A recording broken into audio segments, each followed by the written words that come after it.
in United States, when we talk about education, they are very open in terms of access to resources. So why Rochester Institute of Technology?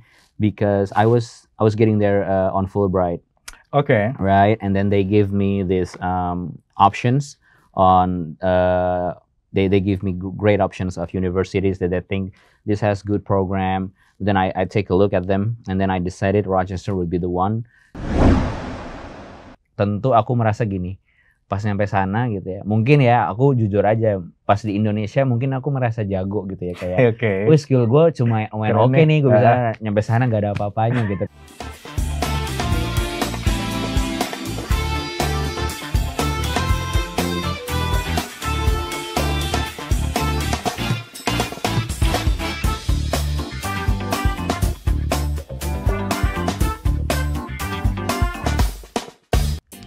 When we talk about success, we all agree success is not coming only from luck, not even from magic. Success is a process, perseverance, hardworking, patient, kesabaran, patience to build something meaningful over the years. Even no one watched that, right?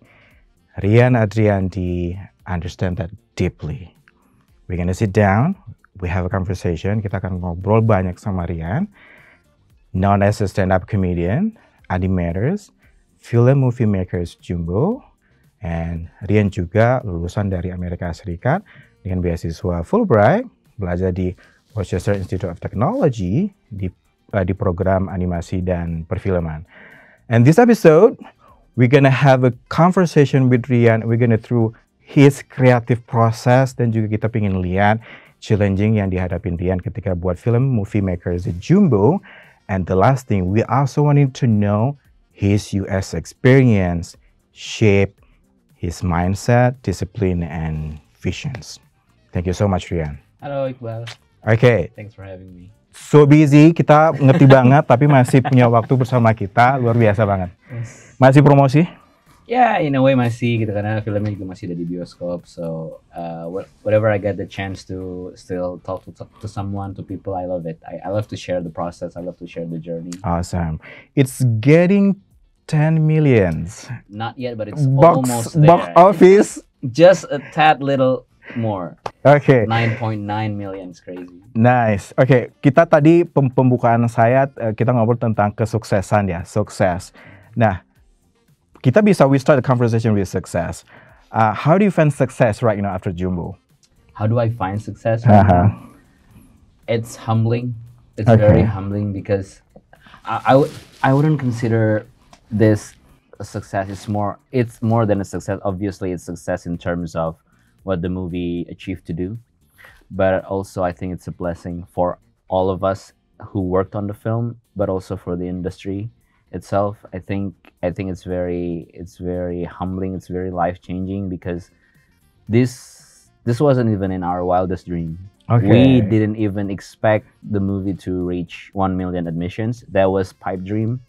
But then I don't know. Right now it's almost closing into 10 million viewers. Box office right now. Yeah, we can box say office. Yeah, we passed Frozen 2 Wow. as the highest grossing animation in Indonesia. So, having said that, mean that we're gonna have waiting for Jumbo 2, right? Yes, Hopefully. it's in discussion, obviously, because turns out people love the characters. They Okay. accept the world, the intellectual property, Got it. the story. I think there's still a lot more that we can explore on the characters and where they came from, etc. I think obviously I think Jumbo 2 wouldn't be such a bad idea. It's gonna be interesting. Okay. So, Rian sebagai animator suka menggambar pastinya. So we just want to know ketika masa kecilnya Rian nih, Yes. apakah memang sudah you like drawing, you like something related to animation or something like that? Apa memang benar nggak? Yes, that is a very thoughtful question.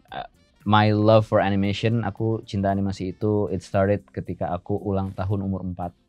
Wow. It was on June 1994, sorry, June 15th is my 4th birthday. The present that I got was a movie going experience. My parents took me to the cinema. It was in Cinere Mall. I live in Cinere, Depok. And Okay. the first movie that I ever experienced as a person was The Lion King.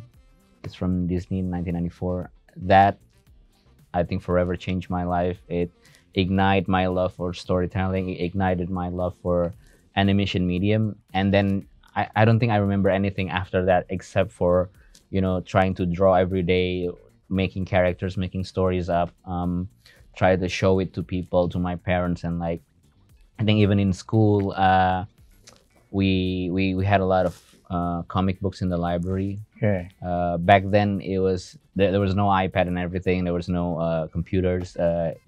Remember Kertas Carbon? Yeah, yeah. Yeah. So I had to trace the drawing just to learn.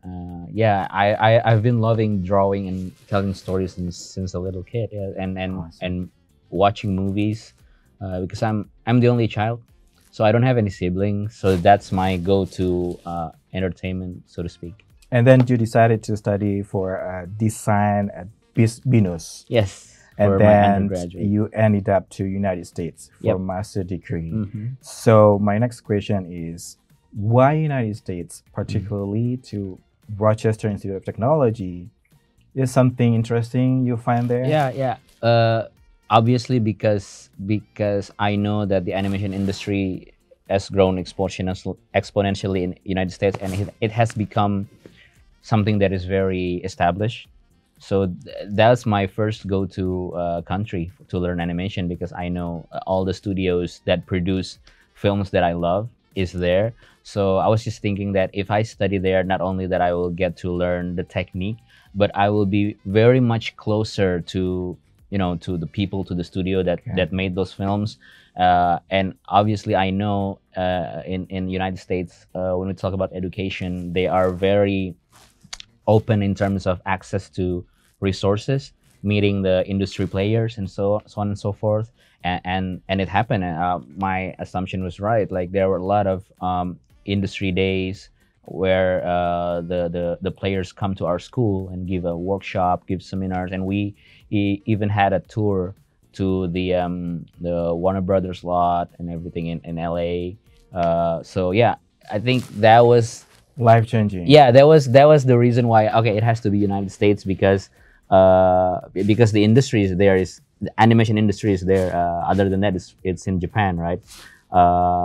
But also why Rochester Institute of Technology, because I was getting there on Fulbright, Okay. right? And then they give me these options on they give me great options of universities that they think this has good program. Then I take a look at them, and then I decided Rochester would be the one, because I take a look at the faculty, I take a look at the curriculum, I take a look at the what do you call it, infrastructures, the studios that they have, the program, and then the chair for graduate studies was actually a veteran industry player that got involved in the making of The Nightmare Before Christmas, the movie, and then he worked at Nickelodeon. So like, yeah, I think even if I don't go to those studios, at least I'm gonna be in the same building. Meeting with that yeah, person, with that right? person, Sir Tom Gasick. How are you? Hope you're doing well. I heard he's retired now, so I okay. think he's just gonna enjoy his life now. Thank you very much for everything, sir. Okay, that's nice. So and tapi ketika when you and then when in the making of Jumbo, Yep. right? So have you ever thought that okay, one day I'm gonna making Jumbo and the United States is gonna be my reference, Yeah. or I don't know, I just want to do something, I want to create something, United States is gonna be my reference. Yeah. Have you ever thought about that? Yeah, obviously, in terms of the technical execution, and then learning on what animation actually is, what kind of art it is. Because in Indonesia, before I went there, I had such limited resources. Okay. I cannot what do you call it, reverse engineer it and see it from the beginning of the process, because before I went there, usually here is you consume the product, you consume the finished product, you only see it as a film, but there was very limited access to see how it's made. And Jumbo wasn't even in my mind. I was just thinking that coming back from United States, I will bring knowledge. I would do something with what I've learned here. Then aku akan coba apa ya, ubah persepsi orang di Indonesia mengenai apa itu film, apa itu animasi gitu. Dan reference negaranya sih bukan mereference membuat film tentang Amerika gitu ya, tapi bagaimana mereka menghargai prosesnya, bagaimana mereka memaknai animasi itu apa gitu. Sehingga itu yang aku coba terapkan di Jumbo gitu. Karena di sana tetap dia kan School of Film and Animation, dan di sini masih banyak sekali persepsi bahwa film animasi itu hanya untuk anak-anak. That's the first thing. Dan animasi itu ya animasi, bukan film gitu. Sementara di sana pemahamannya sangat berbeda gitu, bahwa animation is cinema, dia tetap film, mediumnya aja animation gitu. Makanya disebutnya animated film, it's actually a film. Dan itu yang aku jadiin reference point, kayak di sana tuh it's not only about technique, it's not only about software, it's not only about what to do, how to do-nya gitu, tapi why-nya tuh di challenge untuk bisa di elaborate gitu. Kenapa aku pengen bikinnya pakai software, pakai medium 3 dimensi atau 2 dimensi, it depends on the story and the nuance yang mau dibawa gitu. Jadi I learned so much. Okay, so what make you it's open your eyes and open your mind. Okay, this is what I'm looking for. Pernah nggak sih apa yang kira-kira yang kayak sampai sekarang itu, okay, America has given a lot of things, kayak ini deh yang saya pengen gitu. Pernah nggak apa gitu? Iya, banget gitu. Karena pas sampai di sana, with all due respect to all the teachers in Indonesia gitu ya, di sana tuh aku merasa student-teacher relationship is very respectful. It's more of an equal, I would say.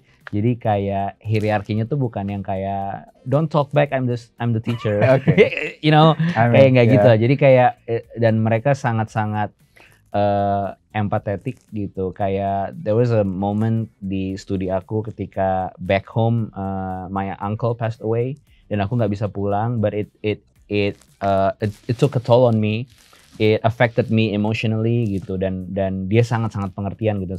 Kayak profesor tuh sangat mengerti, dan aku diizinkan untuk take my time dan segala macam gitu. Mungkin itu yang membuat aku kayak wow, it's a very different learning culture gitu ya. Kayak, dan mereka punya office hour yang whenever you want to talk about things outside of the academic, just come step inside my office. We can have lunch, we can talk about things. Dan sekarang aku kayak tahu bahwa profesorku, pembimbing tugas akhirku itu sangat suka hiking, dan dia collecting minerals dan rocks. Bahkan jadi kan ketika mau tugas akhir itu kita di-assign, kita boleh milih mau siapa gitu. So I chose this professor, his name is Brian Larson. Ternyata banyak juga beberapa murid lain dari beda year, dari beda medium animasi, milih supervisornya dia juga. Jadi pas udah kekumpul, Brian-nya accept kan, oke, gue terima Rian, si ini, and then they invite all of us to lunch to his place. Aku masih ingat banget, he cooked fish tacos, fish taco with Spanish rice and everything. Guacamole-nya bikin sendiri. Kita ngelihat dia dan dia punya avocado garden di rumahnya, so he pick fresh avocado, dia bikin guacamole, terus dia ngajak tur rumahnya. Seru banget, dia punya satu Labrador warna hitam.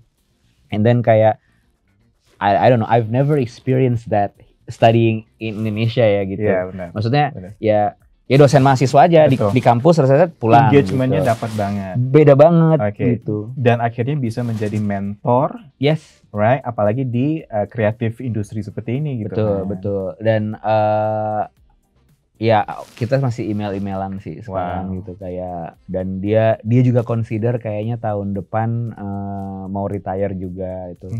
Dan yang aku sampai kayak tersentuh tuh during COVID.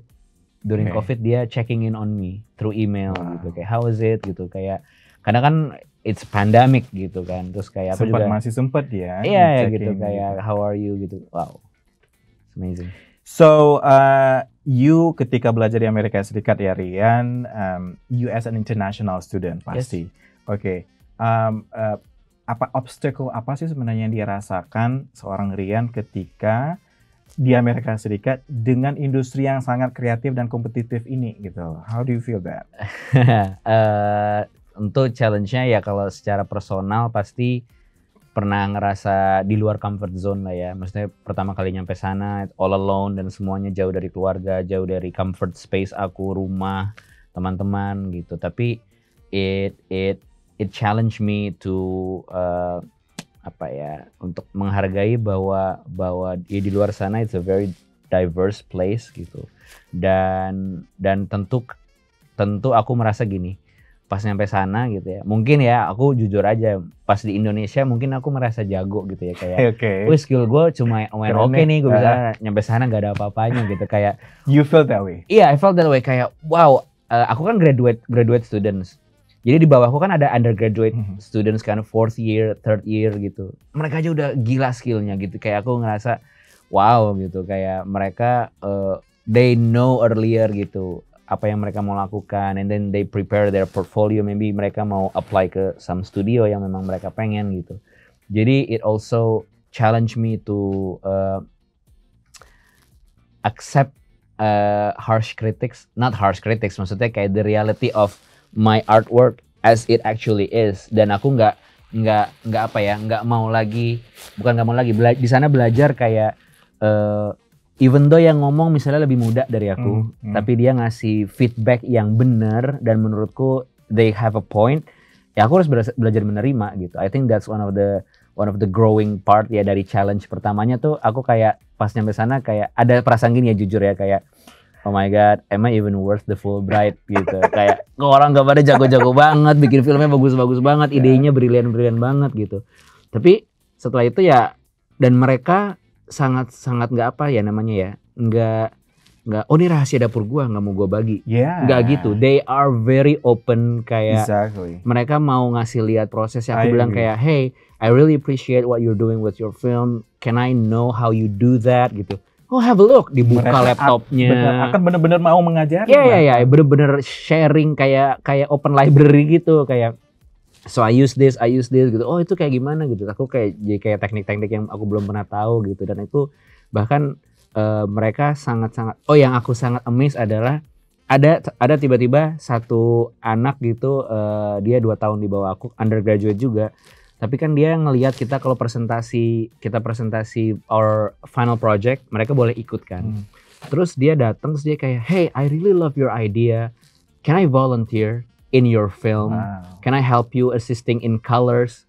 Wow gitu. So, kayak, tiba-tiba kalau ada yang datang, iya, tiba-tiba kayak dan genuinely wanting to help, bukan kayak minta abis itu tapi bayar gua ya atau traktir apa segala macam. Enggak, kayak I want to see your process. Be part of that project. Gue kayak wow, okay. Siobhan, thank you for your help. Okay.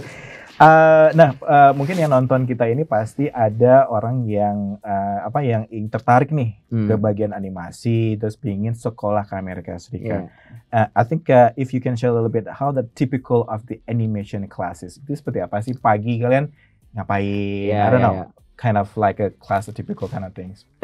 Usually sebenarnya dia long term, assignment itu long term. Jadi misalnya, jadi dia nggak kayak per minggu tuh kamu harus submit sesuatu. Iya, tapi it's part of a bigger project yang akan kalian bikin in the end gitu. It's a short film project kan.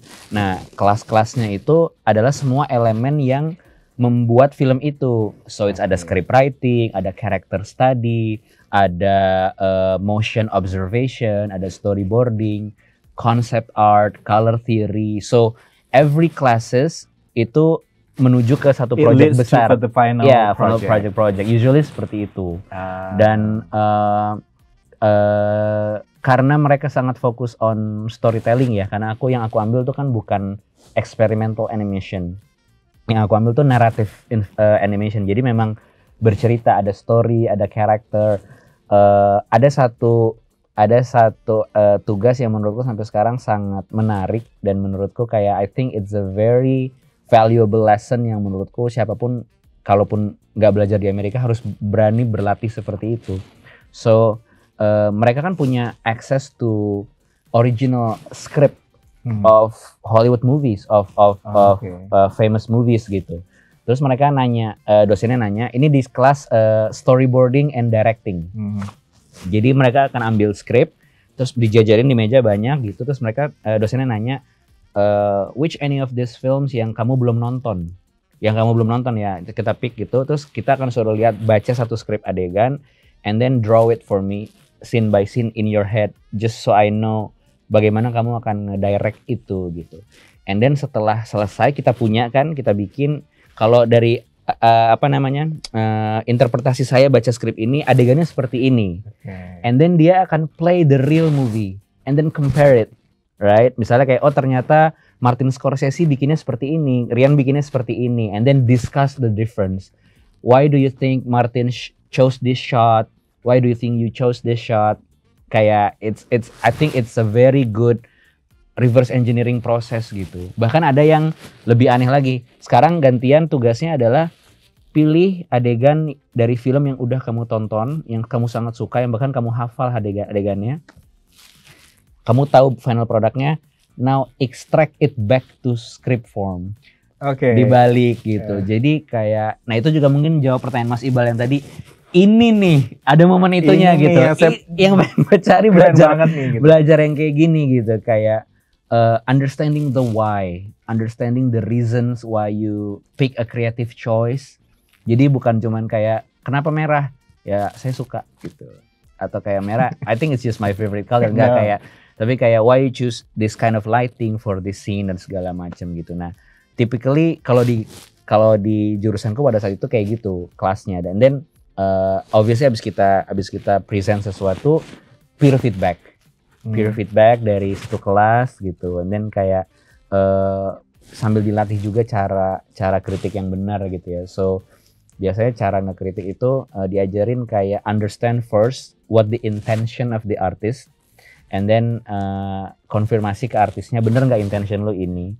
Kalau benar, menurutku what works adalah ini, tapi ada yang masih bisa diimprove adalah ini. So from what you mentioned, you told me a lot of things about United States. How much United States when you're making Jumbo, you put that knowledge into Jumbo Creations? Banyak nggak? Banyak banget. Terutama in people relation ya. Bagaimana aku merasa di kelas dan di fakulti aku gitu, kayak it challenged me and it made me grow as a person, sehingga pas aku pulang aku tahu bahwa project Jumbo itu is not only my project. I'm merely the director. Aku di-assign sebagai sutradara, but it's actually a collaborative project. Dan ini salah satu yang juga diajarin banget sama dosenku di sana.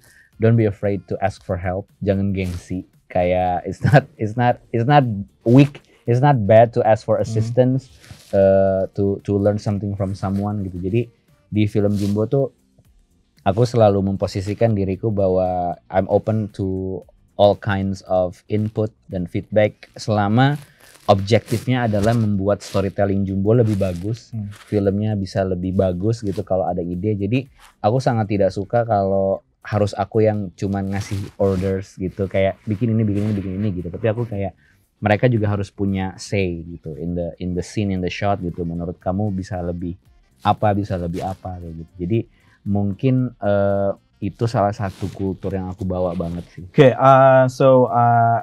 Banyak ya anak-anak Indonesia sekarang yang berpikir, apalagi dengan kesusahan Jumbo ya sekarang, terus mereka tahu juga bahwa Rian sekolah di Amerika Serikat, ya kan?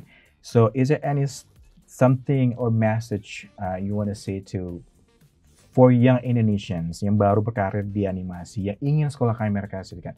What do you want to say to them?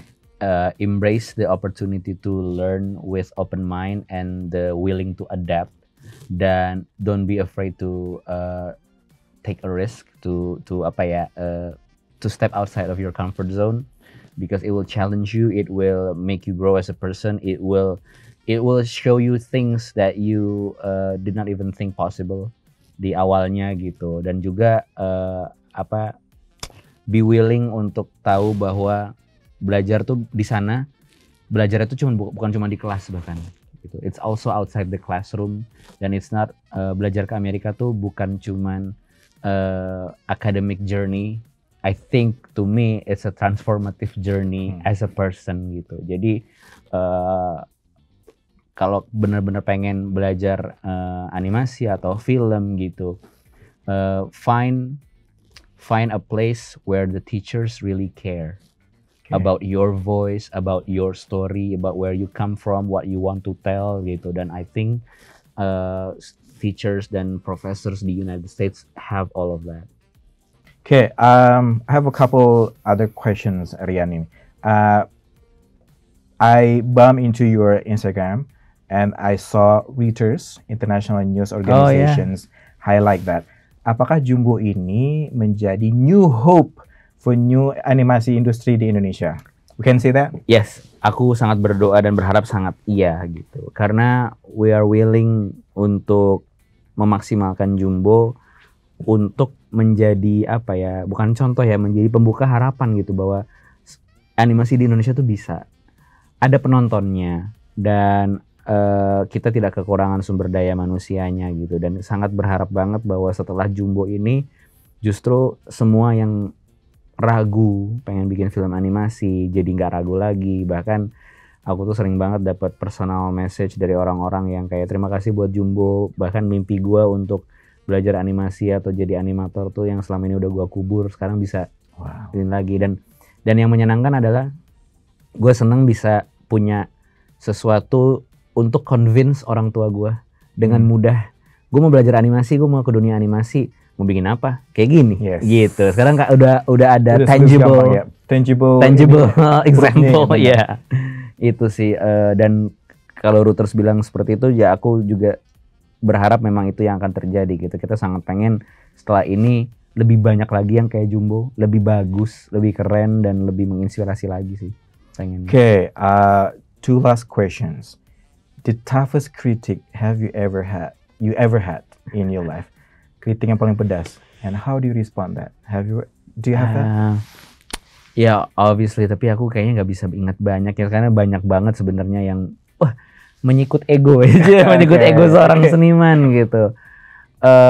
Tapi mungkin that's one of the things yang kenapa bikin aku suka banget, tertantang untuk bikin cerita yang bagus buat audiens anak. Because they are the toughest critic. They are the most honest, no sugar coating. Jadi kalau bikin konten buat anak, gimana menurut kamu? Jelek om, pergi. Jadi tahu langsung ya. Langsung ke sini gitu. Gak bisa ada kayak kalau orang dewasa kan, oh ya menurutku anak kecil kayak jelek pergi. Gitu kan. Tapi itu yang justru kayak mereflect, oh ya maksudnya on the face value, anak kecil tuh bisa mendeteksi sesuatu yang tidak genuine secara cepat gitu. Jadi aku pernah bilang di design down awal, sebelumnya sekarang tuh ada design down yang lebih awal gitu. Terus pernah ngasih lihat ke anak umur 6, anaknya produser gitu. Terus dia ngomong kayak, itu mukanya habis digebuk ya, merah banget katanya gitu. Terus kayak, aku pengen ngejelasin tapi kayak gitu. Tapi kalau dari orang dewasa, toughest kritik aku pernah waktu di kuliah jurusan ilustrasi gitu, dia ngomong kayak, have you considered any other career options? Because I don't think you're good at this gitu. Terus aku kayak, how do you respond that at that time? No, this is what I want to do gitu ya. And so be it. Mungkin aku ntar ini akan. Aku sempat kepikir bahwa nggak apa-apa. Kalau jelek konsisten jadi style. Keren. Okay, last question, Rian, because we don't have a lot of time. Next for Rian apa nih? Obviously, aku akan tetap making stories. Aku pengen lagi bikin film, pengen coba medium lain. Jumbo lah aku pengen lanjutin ke, aku nggak tahu bentuknya seperti apa, tapi pengennya nafasnya Jumbo tuh panjang, cinta orang kepada Jumbo tuh tetap berkesinambungan walaupun filmnya nanti udah nggak ada di bioskop. Dan mungkin pengen nyoba satu film yang bukan animasi, yang live person gitu. Dan medium lain. Oh iya, aku kan waktu itu pernah buat promise ya, kalau 4 juta penonton aku akan bikin stand up show.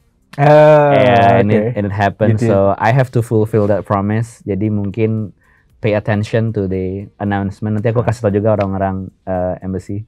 Oke, pasti dong, pasti harus kita dikasih tahu. Untuk nonton stand up comedy. Thank you, Rian. That was awesome. Thank you very much. Thank you so much. Thank you so much, Rian. Okay, that was a really great conversation sama Rian ya, yang berawal dari stand up comedian, belajar di Amerika Serikat, dan right now he's leading the most impactful studio animation, ya, studio movie in Indonesia.